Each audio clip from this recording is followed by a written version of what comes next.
ভারত থাকি যাহা কূটনীতি রাজনীতি করতেছে এটা নদ্দার ব্যবসা। সারা বিশ্বের মধ্যে এরকম নজিরবিহীন দেখি নেই।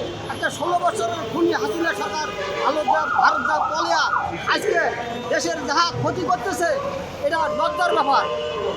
আমরা চাচ্ছি না খুনি হাসিনা তুমি ভারতে থাকেন, চুপ করে বয়ে থাকেন। বাংলাদেশ নিয়ে তোদের মাথা ঘাটার কোনো সময় আসে না। এটা গণতান্ত্রিক দেশ, কথা কবার অধিকার আছে। আপনি ভারত যা বলে থাকলে আবার স্বৈরাচারী শাসন কামেন করতে চাচ্ছেন মোদী সরকার ওকে দিয়া, কোনোদিন সফলতা আপনি হতে পারবেন না। আজকে বাংলাদেশে হাজার হাজার মানুষের প্রাণ দেওয়া হয়েছে, এর বিনিময়ে বাংলাদেশ স্বাধীন হয়েছে।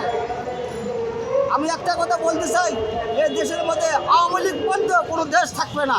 এটা গণতান্ত্রিক দেশ, এটা আওয়ামী লীগ পর্যন্ত কোনো দেশ থাকবে না।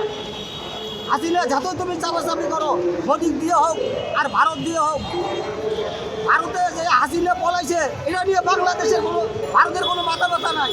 এবং এক যুবকের গ্রেপ্তার করা হয়েছে, এক ইহুদিকে, এটা নিয়ে ভারতের মাথা ব্যথা পাচ্ছে। এটা দিয়ে বাংলাদেশের কোনো মাথা ব্যথার তো কোনো ভারতের তো কোনো দরকার না। এটা বাংলাদেশের গণতান্ত্রিক দেশ, তিনি দোষ করেছে তাদের উপযুক্ত বিচার হবে বাংলার মাটিতে। এবং আওয়ামী লীগ হোক আর যে কোনো দলে হোক বাংলাদেশের মধ্যে মাটিতে বিচার হবে। আচ্ছা, ভারতের